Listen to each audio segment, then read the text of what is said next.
So Jade, it is an absolute pleasure to welcome you this evening to join us virtually. This is the first time that we have done a hybrid event where the speaker is not actually here, but we have got people here in the room. So what I'm going to do is I'm just going to pick up the webcam so you can see all of these friendly faces that have come along to hear you this evening. So all of those lovely friendly waves, we're all looking forward to what you've got to say. But Jade, you are an inspiration to many, I know, and I know many of the people that taught you when you were here at Southampton talk incredibly highly of you and all that you did while you were here at the university. You graduated 5 years ago from environmental science. 3 years ago, you went on to co-found Qualis Flow, a tech platform for construction companies to track materials and waste in real time. And you're working with some of the biggest construction contractors in the UK, like Canary Wharf contractors doing some of the biggest office builds across London. You went through Entrepreneur First. A couple of years ago, you raised 800,000 euros, and then just recently you closed a $2.5 million investment round. So you have been very busy and built a team of 20 people in the meantime as well. So in the 5 years since graduation, you've clearly been very busy. So thank you very much for taking your time this evening to join us. It's absolutely great. Pleasure to be here. We've had the opportunity to catch up a little bit, and of course we filmed a couple of promo clips with you, and I thought one of the things that was really interesting that came across in that is you made the point that actually when you graduated just 5 years ago, you never thought of running a business. You didn't think of yourself as a startup founder. That wasn't really the goal and the ambition, which is really interesting given what you've done since then. So I'd be really interested, what were you think? What was the alternative that you were planning on? What were you looking to do instead? Yeah, it's a really interesting question, man. And firstly, hi to everyone in the room who I can't see, but just to say hi to everyone that's there. Yeah, no, quite right. I mean, when I was at university, as you mentioned, I was studying environmental science at the time, and it never really occurred to me as a career path to go into business as a whole, or certainly not entrepreneurship at all.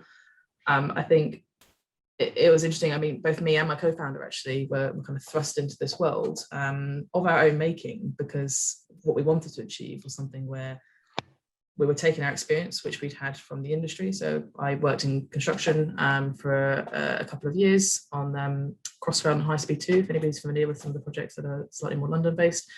And my co-founder, who I didn't meet for a number of years after I graduated, was based down in Bath, and she was working on as a design engineer. So overseeing new projects and looking at the repercussions from those.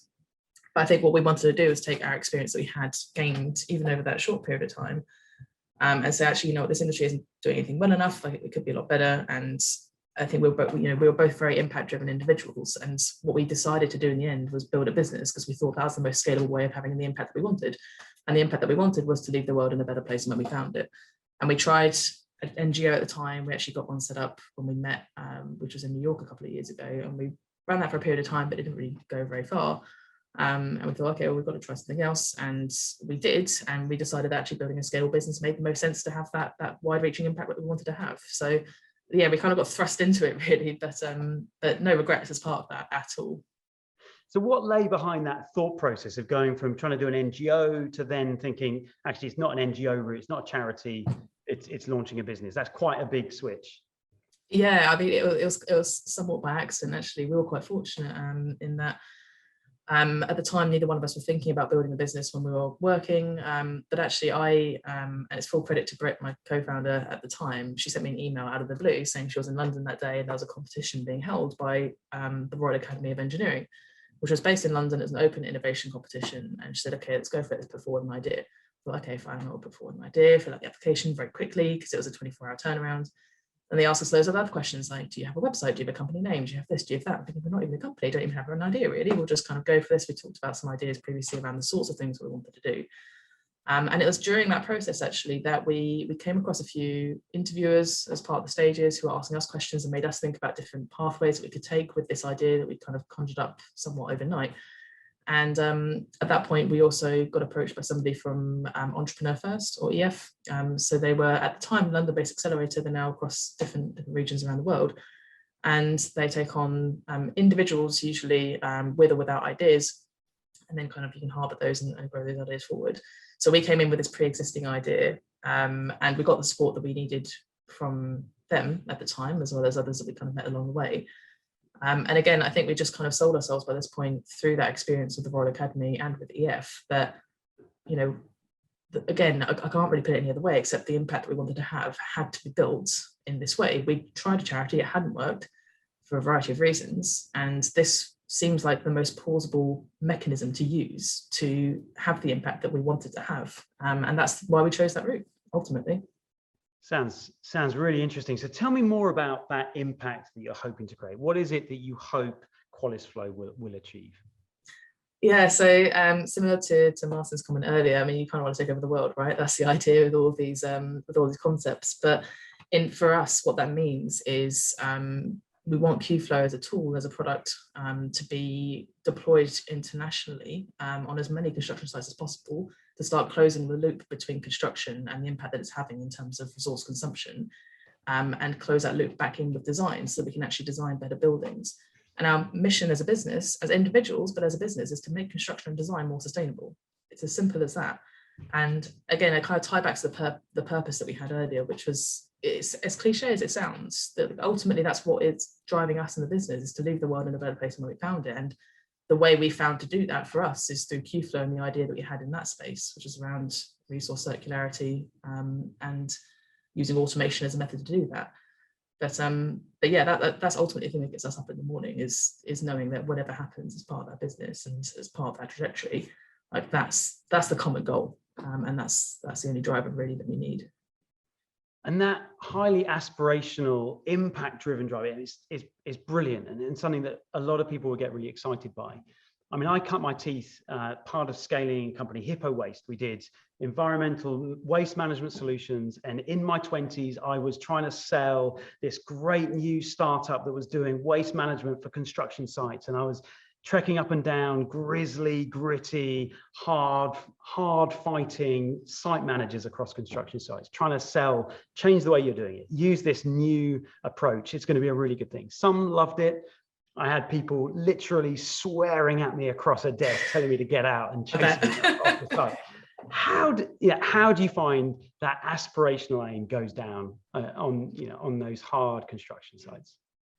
It's funny because it depends who you're talking to. If you're, and especially for anybody who's ever been involved with construction, and obviously Ben will be aware of this, you know, you've got lots of different teams, lots of different operating units, and you've got site-based staff and office-based staff, and there's, you know, huge amounts of differences between what the business as a whole might want if you're a big tier one contractor, let's say, versus what, you know, anybody who's working on a single site for 6 months wants to achieve in their part of their career and for that business. There's massive disparity. I think what we try to do is we kind of sell the vision to the people it makes sense to sell the vision to. And I think ultimately everybody buys into the same concept. You're not going to meet anybody, whether you're just working on a site for 6 months versus working in the office on the strategy pieces. Like, everybody's going to understand this concept of trying to make construction better. So that is kind of overarching.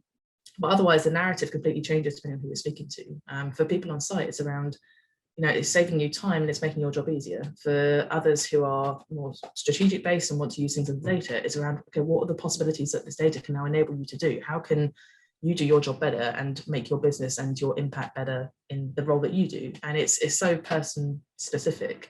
I think that's the way we've had to navigate it from those challenges, is that you can't bash on about what is traditionally seen as a slightly fluffy subject within construction. You talk the word sustainability or environment and people go, oh, they kind of roll their eyes. It's like health and safety. And that's just a cultural thing, but it doesn't have to be about sustainability. The way we've actually adjusted our narrative, it's about data, and the data is important. Just so happens you can do all these wonderful things with it, but it's very, yeah, like I said, very person specific in terms of how you kind of narrate that vision, so to speak. And you talked about, you know, starting just with an idea. You knew, Brittany, your co-founder, you'd done work around the Sustainable Development Goals, working as an NGO, doing stuff in New York. But then the RANG opportunity comes along and you kind of thrash an idea together. You just try and get started from something. So you've got all of the motivation, but it's a pretty loose idea. Like, what did those first steps look like? You talked about entrepreneur first. Well, what did those first few months of going from that idea to then something that actually is a bit more real? What did that look like? I mean, we're still in it, even now, to be perfectly honest. I mean, it's carnage. Of course, it's carnage, you know, very early days. Like, you think you've got an idea, that idea ends up changing like 100 times, and it's a good thing that it changes. You should actually celebrate the failures. That's something that we try to do as well. You know, every time we pivot or ideas change and strategy changes, sometimes it can be hard if you've emotionally bought into something, especially over a period of time. But actually, the fact that you're changing and evolving is a really, really positive thing. And, you know, I think you ultimately just learn and grow so much as a business, but as an individual as well, quite frankly. I mean, there's a lot of things now that I never would have dreamed I'd know and do compared to, you know, 3 years ago when we were just getting the idea stage into place with the Royal Academy. So I think, yeah, there's also like a willingness to accept that evolution as well is actually a quite important process. But we're still in carnage mode. I mean, anybody who tells you otherwise a few years into their ideas is I don't know what the secret is, but and that's a lot of the fun of the startup, isn't it? Is that you are making it up as you go along. You're having to respond to things as they change and change quickly and create something from the ground up. You perhaps touched on it a little bit there as well in terms of the kind of the uncertainties and maybe the fears. Like the motivation was really clear. What were some of the doubts? What were some of the fears that lay behind things? Sorry, I'm flailing my arms to see. There we go. Yeah, some of the doubts and fears you mentioned. In those early stages. Yeah. I mean, lots in different ways, I suppose, but they also change over time. So I suppose really early days. It's funny because a lot of the fears you should have very early days, you don't have, because you don't necessarily, if you haven't built a business before, you don't necessarily know what's coming. So I think there's also like a lot of ignorance is bliss to a certain degree. But I think for us, very early days, we actually normally have a fear around selling. We didn't actually have that fear because we already knew the space. We knew the people we were talking to because we'd done those jobs. So it's a slightly different perspective for us. But raising investment was an enormously scary thing because we'd never done that before. We didn't know what we were being thrown into.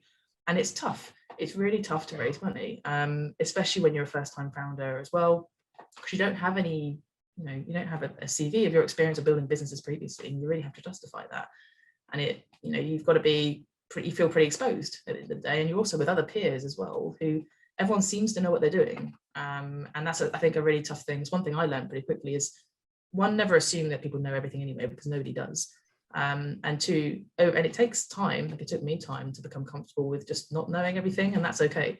You're never going to know everything, and the sooner you become comfortable with that fact, the easier it will be. So I think that was probably a fear early on, was just not knowing everything, even though you shouldn't be expected to. Yeah. And it's really interesting you talk about investors, because I can see a couple of questions that come in about exactly that. So Dan's asked, kind of what strategies did you have for dealing with investors? Because you've raised multiple rounds at increasing sizes along the way. Kind of what strategies did you approach those with? Yeah, so it was different between our two rounds. So we raised our first seed round back in 2019, and then the latest round was earlier this year, and that was the sort of late seed, sort of pre-series A round. And the strategies were different between them. Most recently, just because it's fresher, I suppose, in my head, if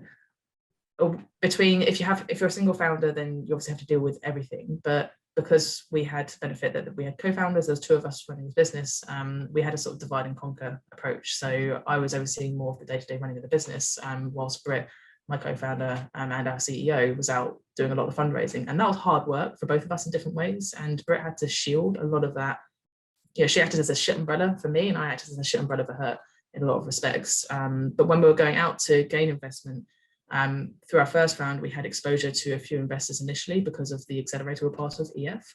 And then once that sparks a few contacts, you then get more contacts, and it's like anything, it kind of breeds itself. So that was the advantage we had at the time, was the initial contact book from EF. And then in our next round, we still had to approach a load of new VCs and new areas, and we've got new prop tech and impact, investors that weren't around a couple of years ago that we can now speak to. It's just a case of researching and making sure you're prepared as far in advance as possible. And that's one thing we did well this round, didn't do previously, was get all the information up front, get your data room, know your figures and be confident in that, but also be willing to accept feedback from investors as well. And just building those relationships really early. And once you get one round out of the way, then keep those relationships warm when you move forward as well, because they'll pay dividends in future rounds, even if there's a no at the start. Yeah.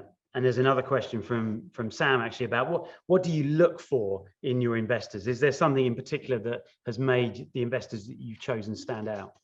The sort of questions that they ask you, and not necessarily the way they ask them, but the order they ask you in. So impact investors, for example, it was a really nice experience for us recently, where we had one impact investor who they spent as much time looking at our carbon projections for ourselves as a business as they did our financials, which was insane. And we never had that a couple of years ago. And I think impact investing has just gone like this over the last few years anyway.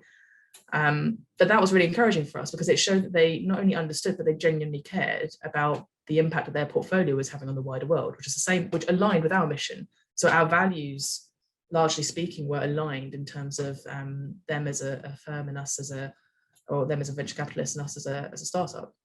So I usually, both me and Britt kind of will determine, you get a sense for an investor, whether it's an angel or a VC, by the sort of questions they're asking and by the way they run their process. If they're more chaotic than you are in the way they run their process, then there's probably something else that's shining a red flag as well, which we've also seen. So there's a lot of things to consider in that respect. And you mentioned the kind of the change in impact investing. Have you seen a change? It's 3 years since you first launched Qualis Flow, 5 years since you graduated. Have you seen things change in that time, particularly around ESG and sustainability? And yeah, so much, like a lot more than I was expecting to see as well. And like we're pretty optimistic as a duo. I'm probably more skeptical actually out of the two of us. In fact, definitely the most skeptical, and it still surprised me in terms of the rate of change. I mean, in our first round, 2 years ago, it was impact investing was, of course, it was a thing. It was something that people did and people were interested in, but it wasn't considered as heavily even in the due diligence process, and you had to be a very specific kind of impact investor, I suppose, looking at very specific market niche. Whereas now, like whether you're actually an impact investor or not, it is, ESG as a whole is such a big consideration. So environmental social governance, for anybody who might not be familiar with ESG, and it is unavoidable. Even if it's not something most companies will consider it now, especially from early inception stage, just because it's such a widely acknowledged topic area. But for anybody who hasn't previously considered it, like there is no opportunity to avoid that now. And that's something that took us by surprise during this latest round. Was previously we were trying to explain the importance of doing things more sustainably within construction, whereas now it's just a given. We don't have to spend 80% of energy trying to decipher the problem for them. We're spending 80% of our energy describing how big of a business it's going to be and how much it's going to make them a return, for example, and things like this. That's really interesting, and certainly makes it a more compelling time for anyone who is motivated by the same kind of impact drive that you've got. Definitely. But looking at, should I do this as a startup? What you described creates a far more fertile environment to try and launch an idea and take something forward. 100%. Now's it is a very ripe time for starting up in that space now. Absolutely. You mentioned a bit about some of the challenges, maybe some of the vulnerabilities. It's well reported the lack of women founders of tech startups. The construction industry is a pretty male-dominated industry as well. So you've coupled two sectors that are pretty male-dominated, and you and Brittany are both women founders of a great, successful early-stage company. What's that experience like been for you? It's strange. I think we both would have struggled by ourselves. Let's put it that way. I think, but it's not something we've consciously had to consider. And within the construction space, it was never something we found problematic at all. Again, because we knew the space. As soon as other people, regardless of any inbuilt bias or otherwise, understand that you know the space, you know what you're talking about, then those barriers get removed. Those invisible barriers get removed. What was interesting is the investment space is that it's still challenging, really, really challenging. It actually threw me by surprise coming from construction, which is, as you'd expect it to be, very bias driven and difficult, and it is in its own way. But the investment community is a whole other kettle of fish, and it's something that has never put us off, not once. If anything, it kind of does the opposite. But it is difficult because you're not the persona that people are expecting to see. And again, that's okay. You'll be asked different questions and some other people will be asked, but you still learn to navigate around it. And I think both me and Britt have grown a lot together and individually because of that process. And it's accelerated a lot of things for us. But I think, the more you can just digest and learn as you go along, the better. And it's certainly something we've done along the way. It's unfortunate that still happens, but it shouldn't stop anything in the meantime. And I know from talking to you, you talked about sometimes the challenge, like the confidence challenge that can come from the persona bias, maybe that's there, and feedback maybe that you've had around kind of persona and kind of what kind of type of person are you? How does that impact on your journey as a founder, or perhaps your journey before becoming a founder? Yeah, well, impact as a person, we had we had an experience where somebody, and they were trying to be helpful. It was coming from a place of good intention, but they said to us, "Oh, just channel your inner 21-year-old white dude from California, and then you'll be okay." But I remember I was sitting there at the end thinking, a couple of years ago, we would have taken that on and thought about how to do that. That's the ridiculous thing. But this time around, we're kind of, slightly less naive than we were beforehand. And we kind of went, well, it's literally the opposite of what we're trying to do here. That's not what's going to happen, even if we tried. And again, that's okay. People are going to say these things. And I think what's important is to remember that persona, that 21-year-old, guy from California, who's, the young Musk equivalent or whatever, or the young Zuckerberg or whoever it is, that image is starting to change. But I think one thing we've been quite careful to try and avoid doing is kind of glorifying a certain persona, as good as their credentials and that their achievements may be. But to remember that, there's the world of entrepreneurship is really diverse. You don't always see it. And I think that there's so much to be said around that. And I think one of the things that we're quite conscious of is to make sure that people are aware that, entrepreneurship isn't this, this kind of cookie cutter type approach. You don't have to fit the cookie cutter. You can create your own one. It's hard. It's not easy, but it's possible and it's changing, which is a really positive thing, and we can see it changing. But yeah, it's something that does create invisible barriers for others, because when you see this persona, you think that space isn't for me. And that's the dangerous thing that we need to try and break down. Yeah, so unless you're some white guy in California who's 21, who's come from some kind of Ivy League university, then you couldn't possibly go down that journey. But actually, the reality is it's a myth. Yeah, that's really interesting. And so as you've been building a team of 20 people, what is that, your difference in the space, what has that meant for how you've built that team?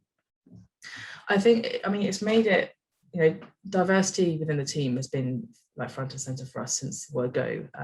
It's obviously something very close to our hearts for a variety of reasons, but I think it's always been something we've been remarkably careful about. And we actually had an instance recently where, it's really hard to hire for certain roles in the market at the moment. So sort of good quality software engineers, for example, it's really difficult. It's a really tough market right now. And we actually had somebody who reached the final stage of the interview process, which is not an easy thing to do when you're trying to search for new talent. And at that point, what was interesting is that this person was skills-wise was very competent. They would be able to fit within the team and do a good job, but they weren't adding anything culturally to the rest of the team. And because they weren't adding anything that somebody else could potentially add in terms of background experience or whatever else it is, it meant that we made the decision not to bring that person on board, which is a tough decision to make as well, especially, like I said, when you're in a market which is really hard to hire for at the moment. But I still believe it was the right one. Only time will tell, but I think it's reflective really of the way that we try to manage diversity within the team, in terms of, not just the case of the awareness, but really being careful about the people that you bring into the team as well. Yeah, and it's a real challenge, isn't it? As you raise money, the pressure is then on to scale quickly, to bring people on quickly, to onboard customers, onboard team, and that puts a strain on maintaining that cultural ethos that you've created from a small scale. Looking ahead, kind of what's the future look like for Jade? What does the future look like for Qualis Flow over the next couple of years? Yeah, so always a great question, that, isn't it? So I think the first things for us is our plan at the moment is to, as far as possible, try and create dominance in the UK market over the next year. Beyond this, we do intend to scale internationally into a few different regions, one after the other, not all at once. What we want Flow to become as a product, and as we scale, like I said, not just UK wise, but beyond those borders, is to create a product that, like I said, ties back that loop between construction and design. Now, at the moment, we're only set within the construction space, and we're sort of doing our magic within the construction space. We want to make sure it ties back around to the wider built environment. And like I said before, our mission kind of simply being, we want to make construction more sustainable. What that means is making sure that all the resources that go into this built environment stay within that built environment. They get reused. We don't run a linear process, we run a circular process, which everybody's aware of, but it's a very hard thing to do in reality. Now, we do see a world where that's perfectly possible. Designs can be optimized for it. We can make sure resources are managed in the appropriate way. And like I said, we're seeing data as being the way to really drive that. So I think if we can even achieve a fraction of that as a result of what we're building over the next 5 years, then fantastic. It won't be the end part of the journey either way. There's always more to do, but we'll certainly be further along than we are right now in terms of having that wider impact and making sure that construction and design as a whole is a much more sustainable sector than it currently is. That's great. Now I can see on my screen in front of me, there's loads of questions coming in from people across the room. So if you've got a question, do use that link, futureworlds.com/ask. They're coming through to me on a screen. So I could keep on asking questions all night, but there's loads of questions coming in. So I'm going to start going through those. I can see one, and it's come from Mike. And now by the nature of the question, I suspect I know that the Mike it's come from was on the founding team of SolidWorks. So he knows a thing or two around design software, but he's asking, are you working with construction software providers like Procore or any other software providers in the market? We are, yes, yeah, not to disclose too many names. One of our strategies that we've built out over the last 12 months has been integrating with quite a series of third-party tools. So including the likes of Procore and others within that. So it's very much on our radar. And I think what was interesting is that we found it to unlock so much more value, because what we're doing is automating data collection and doing things with that data, yes, but also we know that that data has potentially untapped potential in other spaces adjacent to ours as well.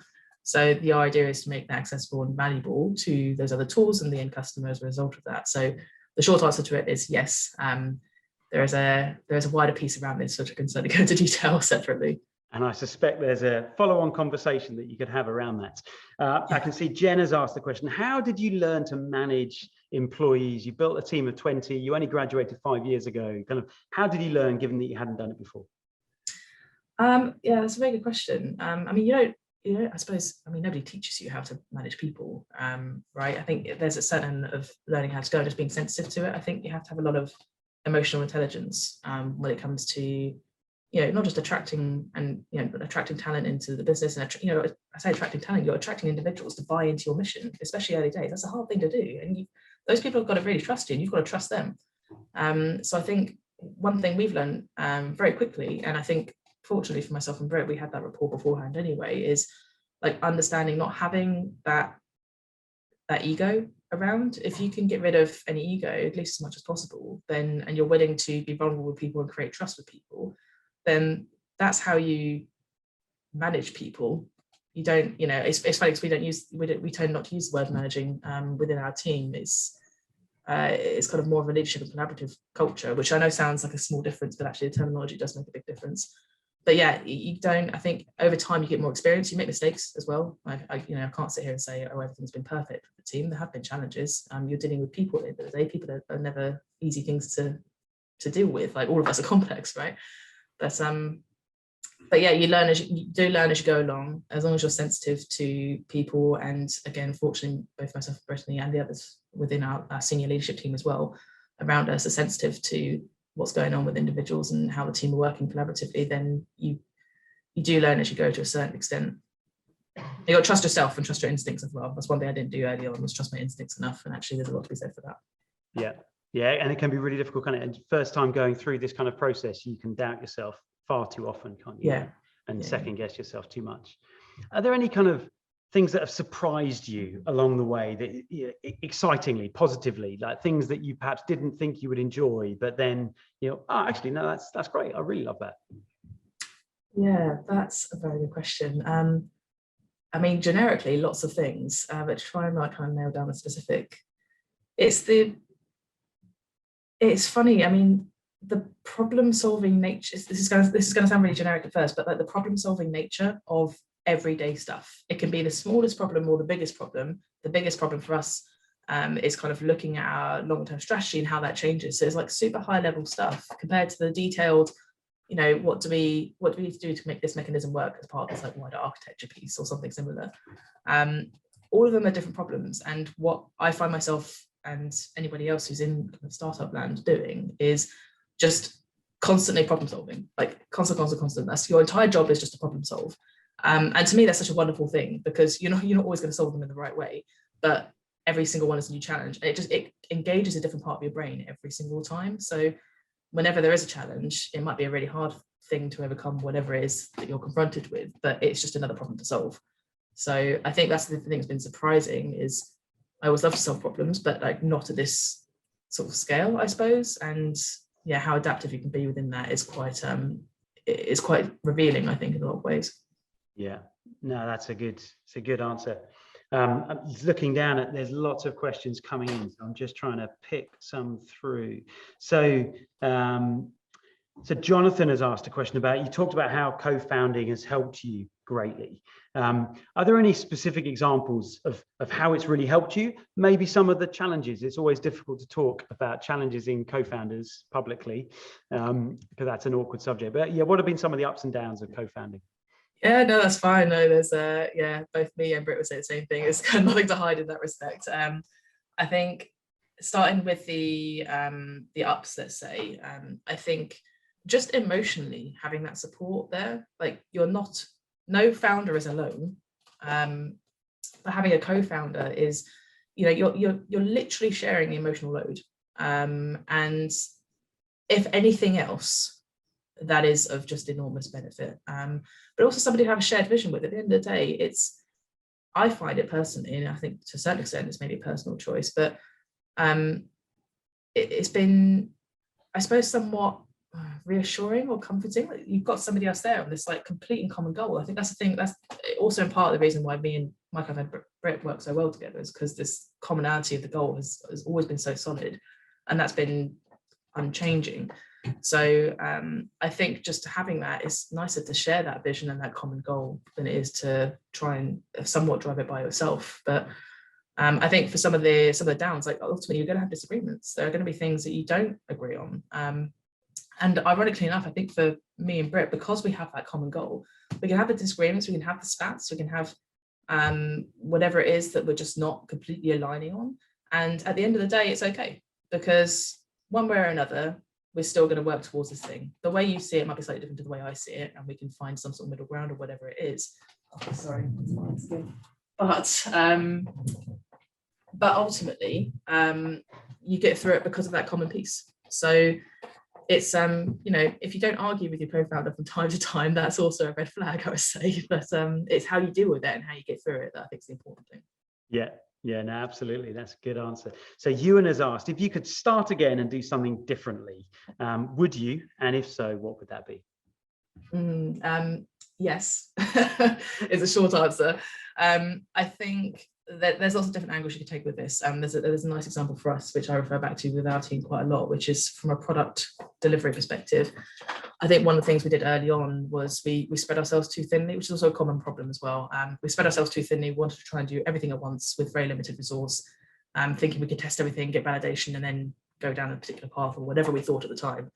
And by virtue of spreading ourselves too thinly, it meant that we weren't actually achieving, we weren't actually working towards our mission as much as we could do. We were kind of taking this path, and it wasn't going to work just because of a resource perspective. Also, there were certain things we hadn't validated with the market, which meant certain customers wouldn't pay for certain features, which has completely dropped since. And what we were, what the Q Flow that existed in 2 years ago is a totally different product to what we exist as now, because we eventually made the decisions to pivot the way that the product was developing and what we were developing. And I think one of the things I regret was not making that decision for some of those early pivots early enough. I think we caught it at the right time, and that's the main thing. And we certainly learned the signs to how to do that next time. But if we'd done it, if we'd made decisions on certain parts of the product 2 months earlier, then that would have been 2 months less of pain at the time. And I think now I can see that, but I didn't at the time. There's that cliche, isn't there? The startups more often die of indigestion than starvation, and that temptation to just try and do everything and grab everything because you've got to make sure something sticks. Yeah. Cleopatra has asked, at what point did you know your startup idea was ready to launch? That's another very good question. I suppose it depends what you mean by launch. I mean, our first customer was Canary Wharf Contractors, actually, and they used the MVP version, I guess, of our product. Like it was very much thrown together and has obviously been completely rebuilt since then, of which they're aware of as well. But I think we had something that we knew could work end to end. It wasn't perfect, it wasn't pretty, it wasn't seamless, but it worked. And we were quite upfront and honest with our early stage customers in saying that it wasn't a perfect product, and it's going to take us a while to get there. But here's something we think can help solve this pain that you're experiencing right now. And it's great validation, because if the pain is that big, like, your customers will accept anything that solves that pain, even just a little bit. So we didn't have to solve it 100%. We just had to do enough to prove that it was worthwhile for them to keep us on a little bit longer. And that's what happened. And they're still a fantastic customer with us today. So I think we launched probably our first part of the product, or would have been within a couple of months of us getting started. But we had, that totally depends on the type of thing that you're building. So I wouldn't go by timescales. I'd go by when it's just enough to get it in front of customers. And don't be afraid that it doesn't look pretty or anything else.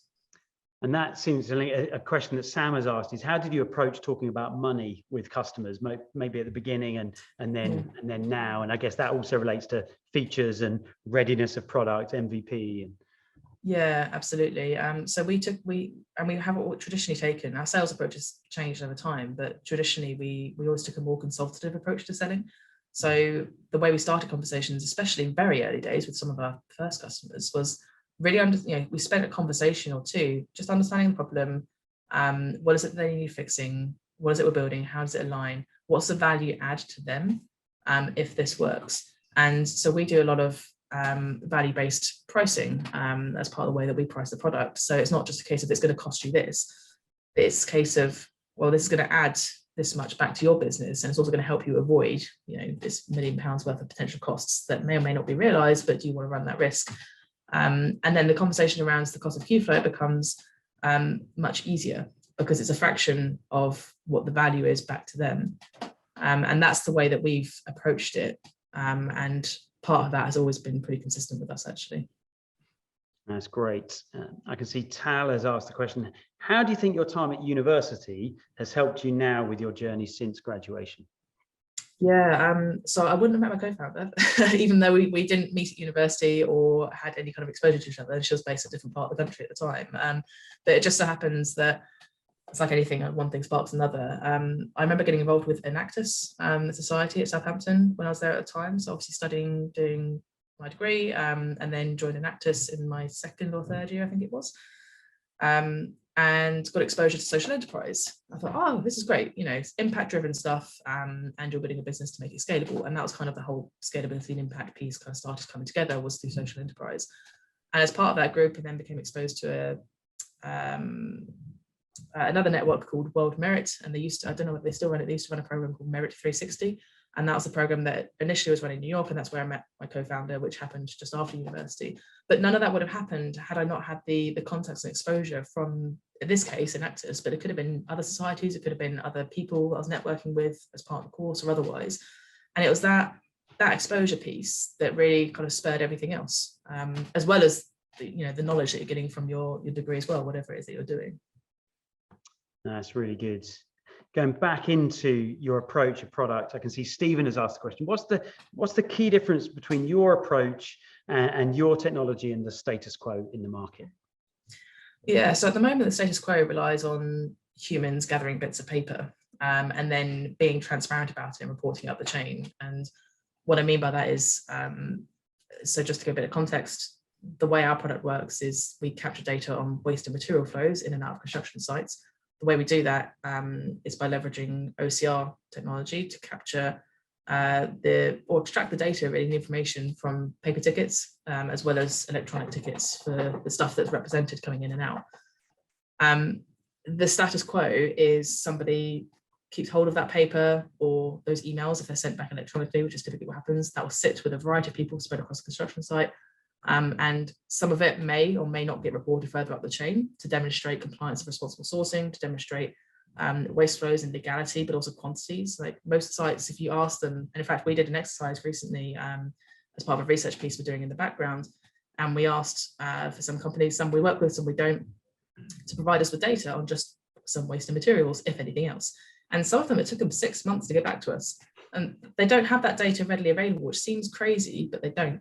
And that's the initial pain point that we're solving, is by giving them access to this data straight away, so they know if they're doing things properly or not. and then using that data to help drive sort of changes in embodied carbon, which is kind of the next phase of works, really.